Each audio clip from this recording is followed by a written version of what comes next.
Hi guys, welcome back to our more mini vlog. 2 days leave அப்புறம் பசங்களை ஸ்கூலுக்கு கிளம்பிட்டாங்க. அவங்களுக்கு லஞ்ச் பாக்ஸ் பார்த்தீங்கன்னா மஷ்ரூம் பிரியாணி பண்ணியிருந்தேன். மஷ்ரூம் வாங்கிட்டு வந்திருந்தாங்க. நேற்று வாங்கினது கொஞ்சம் இருந்தது. அதை வச்சு எப்படி கெட்டு போயிடுன்றனால லஞ்சுக்கு வந்து மஷ்ரூம் பிரியாணி பண்ணிவிட்டு எங்களுக்கும் சேர்ந்தே பண்ணிட்டேன்.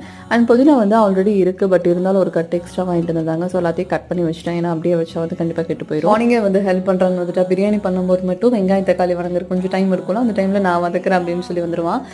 வெஜ்ஜோ நான்வெஜ் எதுனாலும் சரி, பிரியாணி ஸ்மெல் வந்துச்சுனாவே ஓடி வந்துடுவான் நான் வதக்குறேன் அப்படின்னு சொல்லிட்டு மார்னிங்கே ஹெல்ப் பண்ணுறேன்னு சொல்லிட்டு வந்துட்டான். பிரேக்ஃபாஸ்ட்டுக்கு இன்றைக்கி பார்த்தீங்கன்னா தோசை தக்காளி சட்னி பண்ணியிருந்தேன். அவங்களுக்கு லஞ்ச் எல்லாம் பேக் பண்ணிவிட்டு ஸ்கூலுக்கு கிளம்பிச்சிட்டு பொறுமையாக நான் வந்து 2 தோசை தான் சாப்பிடுவேன் எப்போவுமே. யூஸ்வலி தக்காளி சட்னி ஒரு சம்திங் ரொம்ப பிடிச்ச சட்னியாக இருந்தால் ஒரு 3 தோசை சாப்பிடுவேன். அது அப்படியே பழக்கம் ஆயிடுச்சு.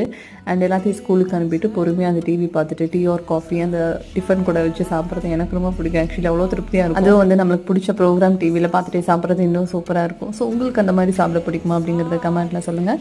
நான் நெக்ஸ்ட் வீடியோவில் மீட் பண்ணுறேன். பாய்.